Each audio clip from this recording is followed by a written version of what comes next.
If you're looking for a natural deodorant that actually works, you may want to try out Eco Roots. The Eco Roots Deodorant Cream is made in the USA in small batches, and on the side it says handmade with love. I love that. This deodorant cream is made with some super good ingredients like Arrowroot Powder, coconut oil, and shea butter. I like that it doesn't have baking soda in it because some natural deodorants that include baking soda can irritate your skin.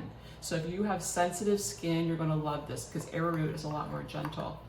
So another thing I like about this is it's very creamy. So you just take a little pea-size amount out and spread it under your arm, and it spreads really easily. I've tried others before that were very tacky and sticky and hard to spread on.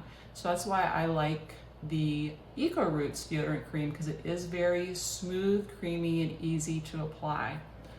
I also like that it's in this glass jar, so you don't have any plastic waste. I love that.